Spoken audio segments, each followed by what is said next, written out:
Namaste, viewers, and please join us in celebrating the 250th anniversary of America's Independence Day on our special and concluding part of the amazing Vedas, whatever you want to call it, podcast or series with Dr. Parikshit Singh. Thank you, Dr. Singh, for joining us and taking the time out on a holiday. We are recording on July the 3rd, which is a holiday here, and tomorrow, as we all know, is July the 4th. So, in our third part, we want to talk about bringing the nations of the world, as it were, together and to move to a higher consciousness, which is what Walt Whitman said, by the way, and which is what the Unitarians, who are also called the Boston Brahmins, the transcendentalists, Emerson, who was the Unitarian minister who had read the Upanishads and the Bhagavad Gita, he said that his disciple, Henry David Thoreau, was so influenced by the Gita, he went to Walden Pond, he stayed there almost in retreat. Today we talk about spiritual retreats. He also invented civil disobedience, which Gandhi and others picked up. So this interchange between America and India, we want to talk a little more about it. And there's a wonderful book called American Veda by Phil Goldberg. And, it's a great forum to remember this book, Amazing Vedas, also a US program, as it were. Though, we are beyond location in that sense, we are for humanity. And this book, which uses the idea of the Veda to talk about these deep connections. And this morning, I was listening to something by Jeffrey Long, a friend of mine, who teaches in a small college, in the East, near Pennsylvania, in Pennsylvania. And he's a Vedanta, Ramakrishna, Vivekananda, he belongs to that tradition. I think he's been initiated. He's an American Hindu, okay? And we have a Hindu American Foundation also. So he was being interviewed on that. And the person interviewing him said that references to Hinduism in America go way back to 1635, apparently. See, because some things we have forgotten today, Indians were great sailors, which is a paradox because there was a ban later on, Kala Pani going over and all. That happened later. Actually, Indians were very seafaring. In the East, they went to Cambodia, they went to China, they went to Vietnam, Thailand. They were seafarers from Odisha, Bengal. And in the West also, what we today call Arabia, Iran, Indian seafarers went everywhere. And even Vasco da Gama, you see, when he came to India, 1498, invading India, he had what were called Indian Laskars, Lashkar. The Lashkar, like you say, Lashkar-e-Tayyaba, that word Lashkar, which means an army or a band but the sailors were called Laskars. Okay, you can look it up in your dictionary. That was So lashed these up. ships coming. To take a lash and Yeah, hit. you mean that way? Yeah, well, maybe, but Lashkar, when we say Yes. Lashkar. So Indians were great sailors, and the entire Indian Ocean had Indian sailors. Some converted, they helped the Arabs navigate to India. There was a vital sea trade going on in what's called the Persian Gulf today. But the Indian Ocean was a very rich seafaring area. So the point is, there were Indian seafarers who came even in the 17th century, just, within 100 years of the Pilgrims first coming on the Plymouth to America in the 1580s. By 1635, people are talking about Hindus. And then waves and waves, of people. And today, we're going to focus on two or three of these moments. I already mentioned the transcendentalists, and they gave America so much, Emerson, Thoreau, Whitman, quasi-transcendentalists, and many, many others. Maybe even Emily Dickinson was influenced by them. Little woman, Margaret Atwood, her father was a transcendentalist. They also influenced theosophy. So it was a worldwide kind of renaissance, the Indian Renaissance after the European Renaissance. But I want to focus on two moments, Dr. Singh. First, let's go back to the World's Parliament of Religions, which took place in Chicago, 1893, September 11, 9/11, unforgettable date in America. I was teaching here in a Midwestern university when the towers came down. My students were bewildered. Anyhow, the point being that something enormous happened because there were a bunch of Indians who came here, not only Swami Vivekananda. There were Brahmo Samaj people, there were theosophists, there were Jains, there were Buddhists. So it was a huge conclave of Indians coming to America. What do you think was the impact, especially talking about Swami Vivekananda? Yesterday you mentioned how he, as it were, chose to pass away on the 4th of July. He looked at the Panchang, actually. I've done a book on Swamiji, as you know, and the record shows that he asks his student, Sarat Kumar Chakravarti, said, Panchang Leao, he says in Bangla. And then he reads and he chooses that date, you see, to let go of himself. And anyhow, so I want your views on that moment and what Swamiji actually accomplished through this East-West kind of interaction. Swamiji loved America. I mean, Swami Vivekananda, the lion that he was not a gentle. He could be very strict. He was full of rage, and he beat up when Indians, with their tamas and laziness, came to him. He would push them. He would show them their flaws. But he loved America. He's always had good things to say about America. How he was welcomed and allowed the space, given the space to talk about a country, a civilization that had been colonized.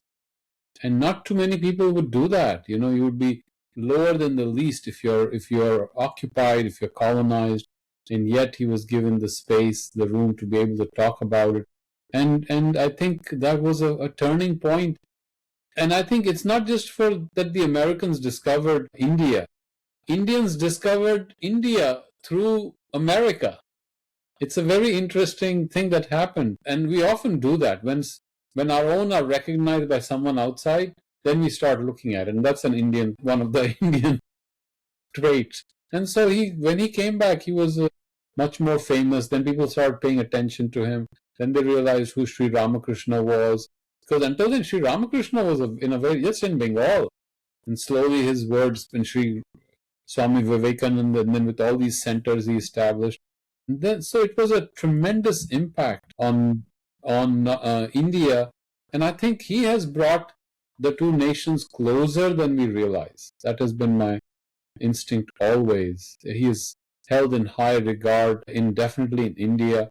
But this influence that he brought, I mean, look at how yoga is almost, I mean, the other day when we talked about yoga to an American audience, not one person said, excuse me, what does it mean?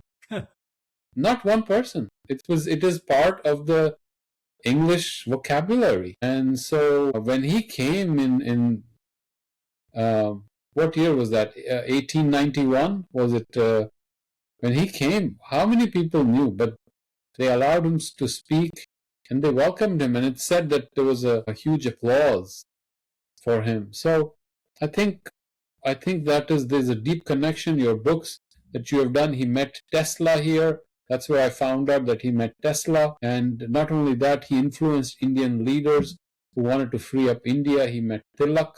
And of course, his influence on Sri Aurobindo is again recorded by Sri Aurobindo. So these subliminal connections, and who knows how these great spiritual teachers, they connect things quietly without making a ruckus. We love to make a ruckus. They just do their thing.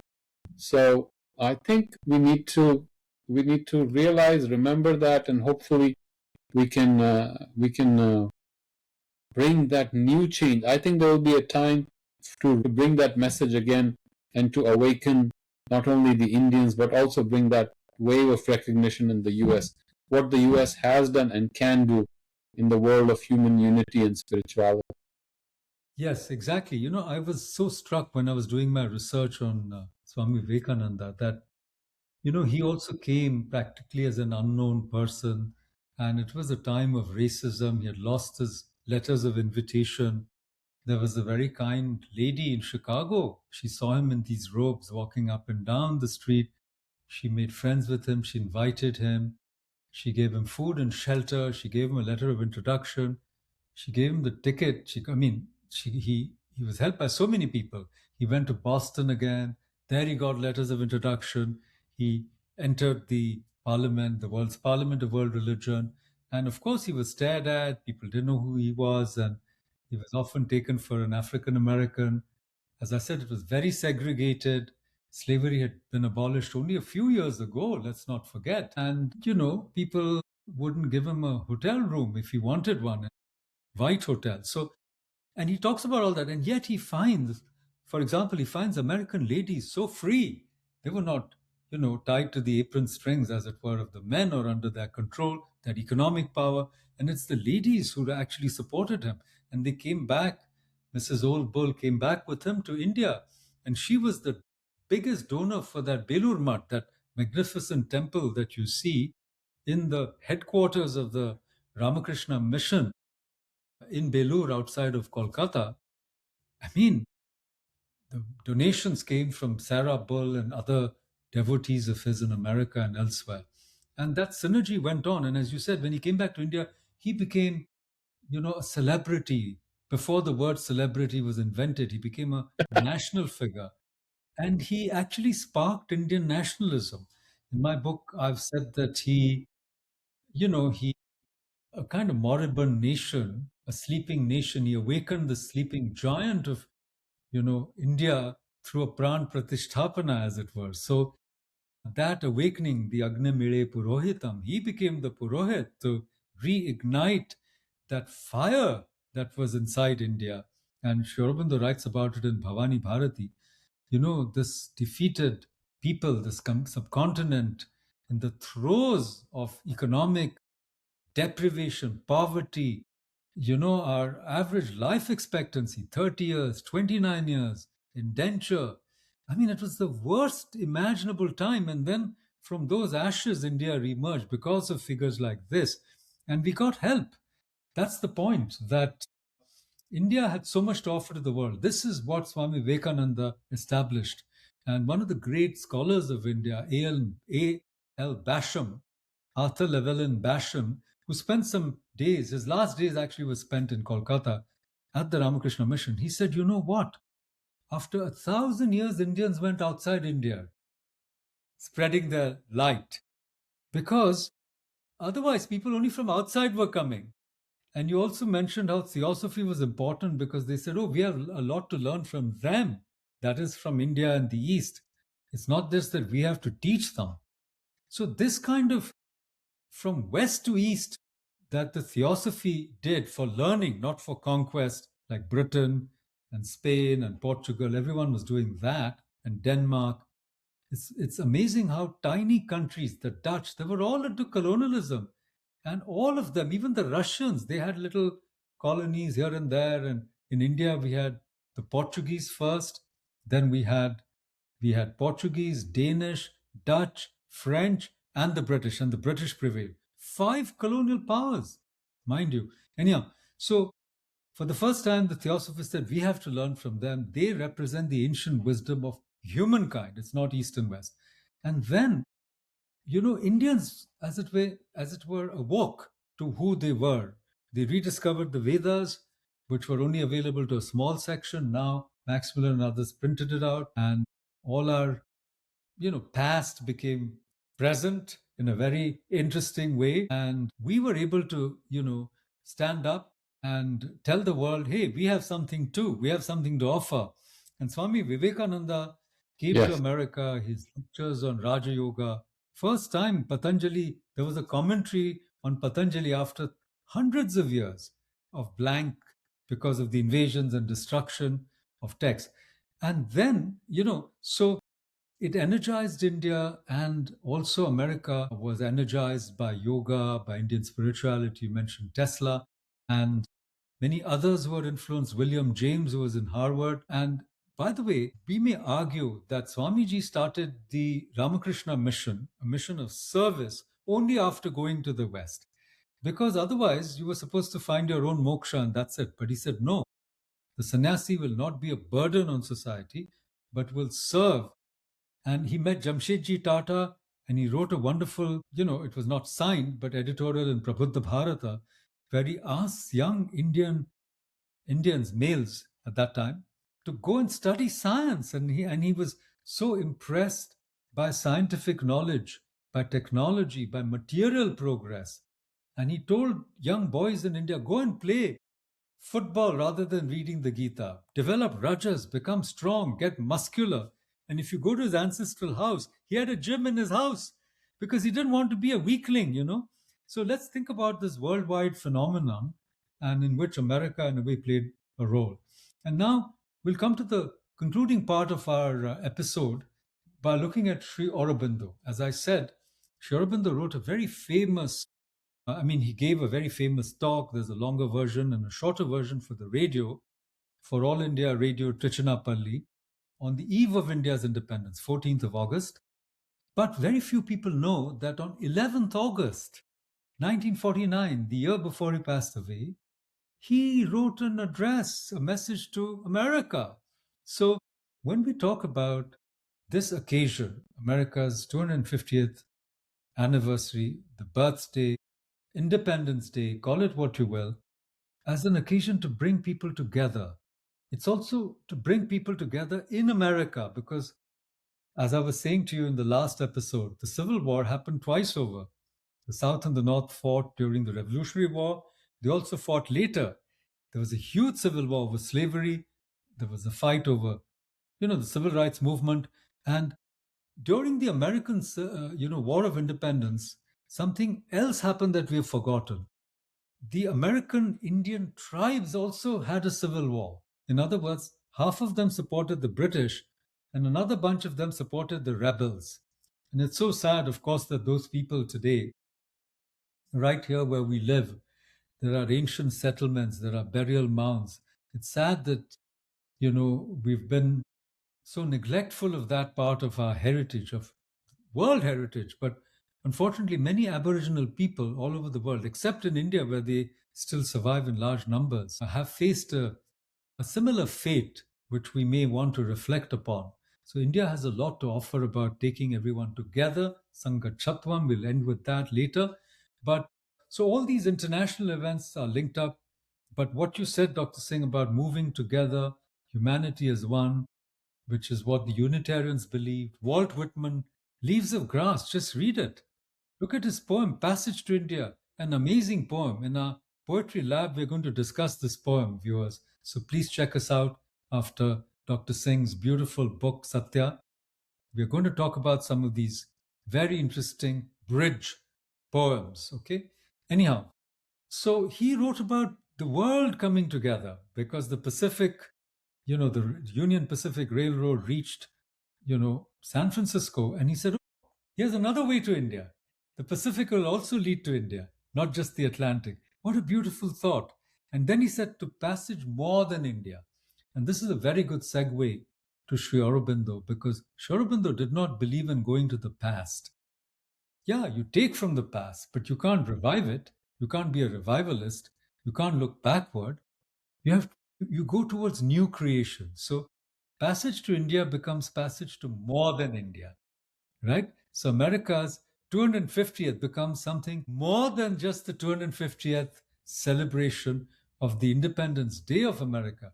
It becomes a stage in human evolution. And for human beings to evolve, we have to remember the message of Veda. And that message of Veda is non-duality, oneness.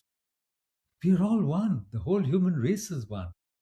And all these wars and these attempts to control and dominate, these are passing phases and lower stages of consciousness, don't you think? So I will hand it back to you, Dr. Singh. Tell us about the message of Sri Aurobindo in this amazing, a message. It's called a message to America. And I will just read one bit of it and then hand it to you. He says, I Yes. have been asked to send on this occasion of the 15th August a message to the West, but what I have to say may be delivered equally as a message to the East.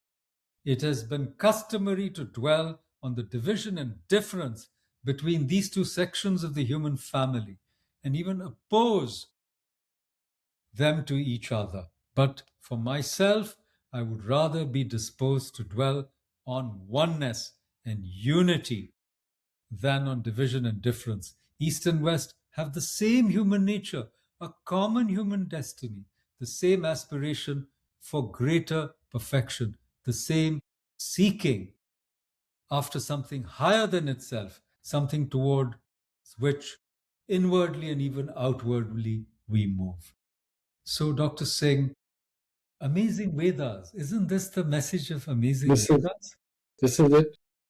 This is it. In fact, if you remember the last suktam of the Rig Veda, that's a very powerful message. There's so much love in that message. He says, I do this yajna, this sacrifice for you. I'm doing it for you. And then he gives his last recommendation or prayer for us, his aspiration, but also kind of a fatherly or grandfatherly kind of a recommendation, advice, which I think is really, even Sri Aurobindo brings that. And if you the famous Sanjana Suktam, where the Rishi says in the second Rik, move together, speak together, know together, find the modalities to know each other. And in that way, the sacrifice you do together, the yajna you do together, will assign each his due, and that's how you will reach the wisdom. I mean, it is absolutely gorgeous. And then the last Rik is another one of my favorites. Samani va akutihi. Samana hridayani va. Let there be one aspiration. Samana Oneness of heart. hridayani, one heart, right? Samana mastu vo mano, and let there be one mind. One mind. Yatha susahasati. Let this be your organization together. This is how you come together. I think if we can bring, and I mean, what a powerful message. If we can align, and we don't have to agree on everything, but align on just one or two most important things, that will unleash a power that we don't even realize. I think our rishis realized it, and Sri Aurobindo talked about the Gnostic communities, people who have reached a level of mental or spiritual realization. They come together and consciously work together. And I think kind of reflecting the same sense, same prescription that was given to us more than 3,000, 4,000 years ago. I think that is what we should remember about, whether it's India, whether it's the US, whether it's Europe. As human beings, if we can come together as conscious beings who have been given this great privilege of seeing the 250th birth of a great enterprise. This is like a yajna, you know. So many people came together and came in one enterprise and created a nation out of nothing. I mean, think about it. They had to create their ideas, their concepts, they had to create dreams, and they argued with each other. They even some killed each other, but they came up with something that is, despite all its limitations, a vision that is worth having. And I can understand why Swami Vivekananda loved it. And actually, don't forget my friend J. Krishnamurti. Don't forget my friend T.S. Eliot, who was another, I mean, his great work of art is influenced profoundly by his reading of the Gita, and I believe the Veda also. So see how these great minds brought a common culture, a shared culture together, a shared understanding, and I think we need to build on that. Yatha vasu sahasati. So such we are coming together. Absolutely. In fact, if we look at the Atha and Iti, the Alpha and Omega of the Vedas, from Agnim Ere Purohitai to Sangachatvam, what a beautiful, I would say, message for humanity, for the human race. It's a species knowledge the Vedas has revealed to us, which keeps unfolding. It is the living Veda, as we've called it somewhere else, in another occasion and in another series of conferences. The amazing Veda is the living Veda. It's the Veda that we can practice today wherever we are. And I want to end this by again going back to Sri Aurobindo's message to America. And he talks about the science of evolution and its process in the material world. Look at where we are headed today. You see, we may actually be on the verge of, on the cusp of a transformation whose dimensions we have not even fully understood. But this process of evolution, as Sri Aurobindo says, has been the development from and in, I'm quoting him now, the development from and in inconscient matter of a subconscient and then a conscious life, of conscious mind first in animal life, then fully in consciousness and thinking man, the highest present achievement of evolutionary nature. The achievement of mental being is at present her highest and tends to be regarded as a final work. But you know, I'm not quoting him now, unquote, Sri Aurobindo said man is not the final end point of evolution. We have to go beyond that. And now let me read you what he says. There is a truth consciousness, as it is called in the Veda, a super mind, as I have termed it, possessing knowledge, not having to seek after it and constantly miss it. In one of the Upanishads, a being of knowledge is stated to be the next step above the mental being. Into that soul has to rise, and through it to attain the perfect bliss of spiritual existence. If that could be achieved as the next evolutionary step of nature here, then she would be fulfilled and we could conceive of a perfection of life even here. So, friends, I think for such a perfection or such an aspiration towards a perfection to take a next step, we need a great partnership between America and India. In fact, the rainbow of free countries, because it's only in freedom that the spirit can evolve, and it's only in freedom that we can actually thrive, even materially. So, the liberty of America, the liberty of the Statue of Liberty, calling the poor, the hungry, the homeless, and giving them a second chance, those material foundations, they can serve as the infrastructure for a greater flourishing, for a higher dawn of consciousness, if you will. And this partnership between America and India, to my mind, is very important because how can you attain mukti? How can you attain moksha? You know, if you are starving or if you are in a terrible society, either in an unjust or an unequal society, so the inner and outer are deeply linked. So, Dr. Singh, you mentioned life, liberty, and the pursuit of happiness. And from ancient times, Hindus have talked about dharma, artha, kama, and moksha. See how the two are integrated? The two go hand in hand. Sri Aurobindo says just material well being is not true liberation. It can be a trap, right? So, once again, for the next step in evolution, in human evolution, in moving higher to higher realms of self realization, I think, as we say in the amazing Veda, we need the Sangha Chatvam, we need Agnimire Purohitam, ignited 250 years ago. Still, the fire shines. You know, it's the undying flame, Invictus, if you like. Invictus. And you know, of course, Sanatana Dharma. In fact, I must say here that a great person just told me that the real fight in Kashmir is between Sharia and Swatantra. I thought that was such a wonderful formulation. Wow. Yeah, because these are two completely different ways Yes, they of are. organizing life. One is of control and, you know, basically regimenting everybody with a set of rules and regulations made several hundred years ago. And Swatantra, that freedom, to express yourself, to shine, because that's Swatantra, that Swaraj is nothing but that shining, Raj is shine, that Dhatu is shine. That's how we get, of course, the word Rajat, which also means silver. So I think, Dr. Singh, you've taken time out today. It's a day of, of rest, recuperation, but also family celebrations. We are very grateful to you. So we need some concluding thoughts from you on the occasion of America's 250th, July the 4th, and Amazing Vedas in the light of Sri Aurobindo. Well, I think the story is not over, right? The story is, it's almost a confluence has happened, and we are seeing the merging, coming together of East and West. At least those of us who understand what Sri Aurobindo said, what our great teachers said, will bring those two great visions of ideals of freedom together, not just external but also internal, not just creativity within but also a creativity externally, and bridge that gap. It's the gap that we have seen between the inner and the outer, which the Veda did not accept.